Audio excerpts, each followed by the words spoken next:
এই মুহূর্তে এই ভিডিওটি বানানোর কোনো ইচ্ছেই ছিল না। চলমান কোটা বিরোধী আন্দোলন কিংবা বৈষম্য বিরোধী ছাত্র আন্দোলন আরেকটু সামনে এগিয়ে গেলে পুরো কোটা ব্যবস্থা নিয়ে এটি বিশ্লেষণমূলক ভিডিও তৈরি করার খুব ইচ্ছে ছিল, কিন্তু খুব স্বাভাবিকভাবেই যখন এই কোটা বিরোধী আন্দোলন তুমুল তুঙ্গ স্পর্শী জনপ্রিয়তায় পৌঁছে যায় এবং খুব স্বাভাবিকভাবেই যারা এই আন্দোলনের সাথে জড়িত তাদের উপর বিভিন্নভাবে নির্যাতন নেমে আসে। ইতিমধ্যে আপনারা অনেকে দেখেছেন ঢাকা বিশ্ববিদ্যালয়ের অমর একুশে হল থেকে আন্দোলনের অন্যতম সংগঠক সার্জিস আলম ভাইকে মধ্যরাতে হল থেকে বের করে দেওয়া হয় এবং বিভিন্ন জায়গাতে বরিশাল বিশ্ববিদ্যালয়ে সাধারণ শিক্ষার্থীদের উপরে যখন হামলা হয়, তখন আমাদের যারা সোশ্যাল ইনফ্লুয়েন্সার রয়েছেন তারা যখন সবাই নিশ্চুপ নিরুত্তর হয়ে থাকেন, ঠিক তখন কথা বলাটা যৌক্তিক হয়ে ওঠে। তখন কথা না বলে চুপচাপ বসে থাকাটাই অন্যায়। আর ঠিক এই কারণেই এই ভিডিওটি তৈরি করতে বসা। একদম স্পষ্ট করে ভিডিও শুরুতেই বলে নেওয়া ভালো, বর্তমানে যে আন্দোলনটি চলছে বৈষম্য বিরোধী ছাত্র আন্দোলন বা এই কোটা বিরোধী আন্দোলন, এটি আমার মতে সম্পূর্ণ যৌক্তিক একটি আন্দোলন। কেন এটি যৌক্তিক, আজকের এই ভিডিওতে এটি আমি ব্যাখ্যা করব। একদম স্পষ্ট ভাষায় প্রথম যে যুক্তিটি বলতে চাই সেটি হচ্ছে, একটা দেশে আপনি যখন এই জাতীয় কোটা প্রথা বা কোটা ব্যবস্থা বিদ্যমান রাখেন, তখন সেই কোটা ব্যবস্থা সমাজের মধ্যে, দেশের মধ্যে একটা বিভাজন তৈরি করে। কেউ কোটার সুবিধাভোগী বা কেউ কোটার সুফলভোগী, আর কেউ এই কোটার বিপরীতে বৈষম্যের শিকার। এবং একটা শ্রেণী যখন এইভাবে দিনের পর দিন মেধা থাকার পরেও বৈষম্যের শিকার হয়, খুব স্বাভাবিকভাবে পুরো দেশের প্রতি, পুরো দেশের সিস্টেমের প্রতি একটা বিদ্বেষ, একটা বিরূপ মনোভাব আমাদের এই মেধাবী তরুণ প্রজন্মের গড়ে ওঠে। আমরা দেখতে পাই, আপনি যদি গত কয়েক বছর দেখেন, ঢাকা বিশ্ববিদ্যালয় সহ অনেকগুলো ভার্সিটির মেধাবী ছাত্ররা দিনের পর দিন ভিন্ন ভিন্ন দেশে পাড়ি জমাচ্ছে। কেউ জার্মানিতে, কেউ অস্ট্রেলিয়াতে, কেউ ইউরোপে চলে যাচ্ছে। কারণ মেধার মূল্যায়ন হচ্ছে না, নিজের দেশের সিস্টেমের প্রতি তাদের আর আস্থা থাকছে না। ঠিক এভাবেই আমাদের দেশের মধ্যে এই জাতীয় কোটা ব্যবস্থা একটা বিভাজন তৈরি করে, দেশের সিস্টেমের প্রতি, শিক্ষা ব্যবস্থার প্রতি, একটা চাকরি পাবো এই কথাটার প্রতি আস্থাহীনতা তৈরি করে। আর যখন এভাবে আস্থাহীনতা তৈরি হয়, দেশ মেধাবীদের থেকে বঞ্চিত হয় প্রথমত। দ্বিতীয়ত, এই কোটা ব্যাপারটা পুরো পৃথিবীতে কেন প্রচলন করা হয়েছিল, কেন আসলো এই কোটা? একদম সুস্পষ্ট কথাবার্তার উত্তর, যারা অনগ্রসর জনগোষ্ঠী তাদেরকে এগিয়ে নেওয়ার জন্য এসছে এই কোটা।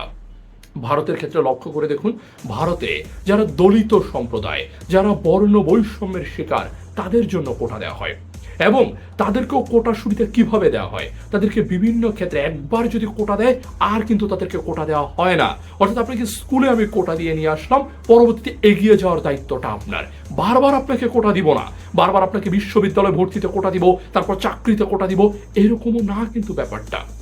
এর পরবর্তীতে খেয়াল করে দেখেন, এই যে দলিত সম্প্রদায়ের জন্য কোটা এসছে, আমাদের মুক্তিযোদ্ধাদের সন্তানরা, তাদের নাতি নাতনিরা, তারা কি দলিত সম্প্রদায়? তারা কি বাংলাদেশে এইভাবে বর্ণ বৈষম্যের শিকার হন? উত্তরটা হচ্ছে স্পষ্ট না। তাদেরকে বীর সন্তান হিসাবে আমাদের দেশের সুনামের চোখে, সম্মানের চোখে তাদেরকে দেখা হয়। তাহলে তারা অনগ্রসর কিভাবে হন? সুস্পষ্ট প্রশ্ন। অর্থাৎ কোটা ব্যাপারটা যে জন্য এসেছিল, অনগ্রসর জনগোষ্ঠীর জন্য। মুক্তিযোদ্ধার সন্তানরা, তাদের নাতি নাতিরা অনগ্রসর না, সুস্পষ্ট কথাবার্তা। এবং এই মুক্তিযোদ্ধার সন্তানরা, তাদের পরিবাররা বর্তমানে 20,000 টাকা করে মাসিক সম্মানিক ভাতা পান। এই ভাতা অল্প কিছুদিনের মধ্যে 30,000 টাকাতে উত্তরণের কথাবার্তা বলা হচ্ছে। তাহলে কেমন করে তারা অনগ্রসর জনগোষ্ঠী হন? প্রশ্ন। এছাড়াও এই মুক্তিযোদ্ধাদের পরিবারদেরকে, তাদের সন্তানদেরকে, তাদেরকে বসবাসের জন্য আশ্রয়ণ প্রকল্পের কথা বলা হয়েছে, যেখানে তাদের জন্য 30,000 বাড়ি নির্মাণ করা হবে, যে 30,000 বাড়ি নির্মাণের জন্য 1800 কোটি টাকা বরাদ্দ দেওয়া হয়েছে। তাহলে কেমন করে তারা অনগ্রসর জনগোষ্ঠী হন?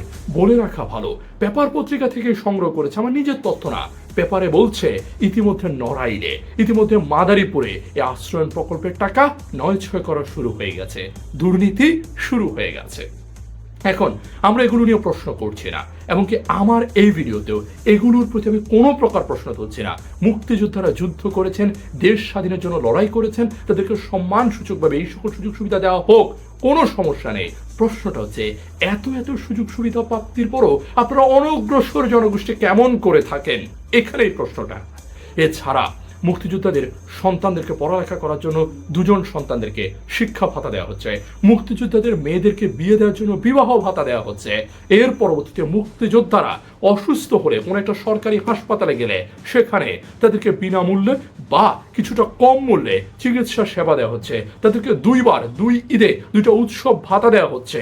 এছাড়াও তাদেরকে বর্তমানে স্বাধীনতা ভাতা, তৃতীয় আরেকটি ভাতা চালুর কথা বলা হচ্ছে। এছাড়াও তাদেরকে রেশন, বিভিন্ন খাদ্যদ্রব্য কিছুটা কম মূল্যে রেশন সুবিধা তাদেরকে দেওয়া হচ্ছে।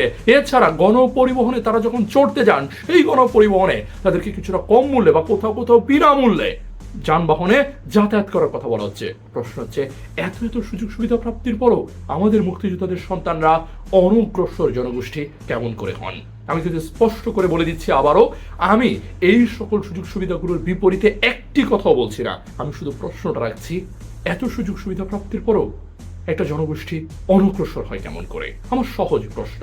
আমি এই সুযোগ সুবিধাগুলো নিয়ে কিন্তু একটি কথাও বলছি না, কিন্তু এই সুযোগ সুবিধাগুলোর বিপরীতে আরেকটা প্রশ্ন উত্তরিত হয়। যারা মুক্তিযুদ্ধ করেছেন তারা অসম্ভব সাহসের পরিচয় দিয়েছেন, তার কারণে তাদেরকে এসব সুযোগ সুবিধা যাচ্ছে।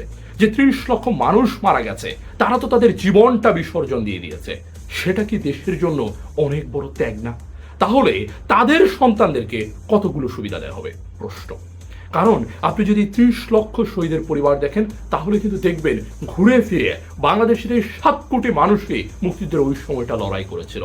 অল্প সংখ্যক জনগোষ্ঠী ছিল রাজাকার, আলবদর, আল শামস, কিন্তু মুক্তিযুদ্ধের সময় বেশিরভাগ জনগোষ্ঠী মুক্তিযুদ্ধের পক্ষে লড়াই করেছিল। 7 কোটি মানুষই প্রায় মুক্তিযুদ্ধের পক্ষে ছিল।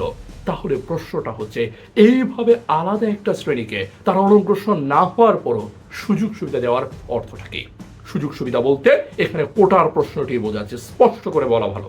কোটার প্রশ্নটি বোঝাচ্ছে এত সুযোগ সুবিধার পরও আলাদা করে অনগ্রসর না হওয়ার পরও কোটা কেন দেওয়া হচ্ছে? প্রশ্ন। 3 নম্বর প্রশ্ন, স্পষ্ট করে বলা ভালো। 3 নম্বর প্রশ্ন, এটি মুক্তিযুদ্ধের আদর্শের বিরোধী। এটি মুক্তিযুদ্ধের আদর্শের বিরোধী। মুক্তিযুদ্ধটা করা হয়েছিল পাকিস্তানিদের বৈষম্যের বিপরীতে।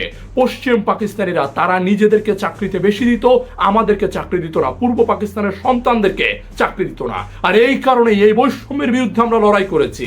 আর যখন আবার বৈষম্য ফিরিয়ে আনা হয়, যারা কোটাভোগী তারা চাকরি পাবে, যারা মেধা রয়েছে তারা চাকরি কম পাবে। 45% হচ্ছে মেধা, 55% হচ্ছে কোটা। তাহলে কি আবার সেটি ফিরিয়ে আনা হলো না? তাহলে এটি মুক্তিযুদ্ধের যে আদর্শ রয়েছে সেই আদর্শের বিরোধী। 4 নম্বর যুক্তি খুব স্পষ্টভাবে বলা ভালো। অনেকে বলছেন মুক্তিযোদ্ধার সন্তানদের প্রতি, নাতি নাতনিদেরকে এটি উপহার দেওয়া হচ্ছে। যুদ্ধ করেছে তার দাদা, উপহার পাবে নাতি। অদ্ভুত ব্যাপার, অদ্ভুত কথাবার্তা। এখানে স্পষ্ট করে বলা ভালো, উপহার কোনটা হয়? একটা ছেলে মেধার ভিত্তিতে চাকরি পাবে, তার চাকরিটা ছিনিয়ে নিয়ে গিয়ে অন্য আরেকজনকে দেওয়া হচ্ছে। ছিনিয়ে নিয়ে একটা বস্তু উপহার কেমন করে হয়? এই যে 20,000 টাকা দেওয়া হচ্ছে, 30,000 টাকা দেওয়া হবে, বাড়ি দেওয়া হবে, তাদেরকে ভাতা দেওয়া হবে, এগুলো উপহার হতে পারে। কিন্তু অন্য আরেকজনের মেধার ভিত্তিতে প্রাপ্ত চাকরি ছিনিয়ে নিয়ে গিয়ে উপহার হয় কেমন করে? 4 নম্বর প্রশ্ন। 5 নম্বর, এটা আমাদের সংবিধানের বিরোধী। আমাদের সংবিধানের 29 অনুচ্ছেদে পরিষ্কার করে বলা হয়েছে, প্রজাতন্ত্রের যে কোনো চাকরিতে বা যে কোনো সুযোগ সুবিধা লাভের ক্ষেত্রে সকলের প্রতি কোনো প্রকার বৈষম্য, কারো প্রতি কোনো প্রকার বৈষম্য করা হবে না।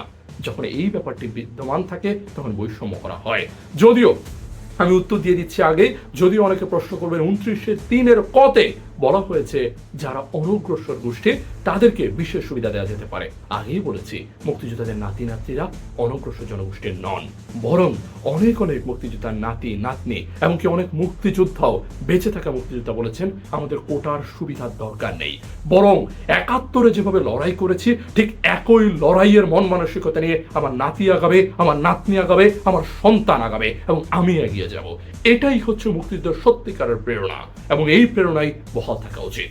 ভিডিওর একদম শেষে বসে পড়েছি, একটা সুস্পষ্ট কথা বলে যাওয়া প্রয়োজন। এই ভিডিওটি কোনোভাবেই, কোনো ক্রমেই, কোনো রূপেই সরকার বিরোধী কোনো ভিডিও নয়।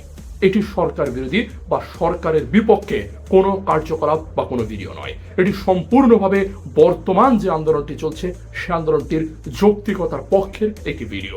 কোনোভাবেই এটিকে সরকার বিরোধী ভিডিও হিসেবে আখ্যা দেওয়ার বা ব্যবহার করার চেষ্টা কেউ করবে না, এই অনুরোধটি বহাল রাখছি। এবং আরেকটি কথা বলে রাখা খুব স্পষ্ট দরকার, অনেকেই যারা এই কোটা বিরোধী আন্দোলন করছে তাদেরকে রাজাকারের বাচ্চা, আল বদর আল শামসের বাচ্চা এই জাতীয় কথাবার্তা বলছেন।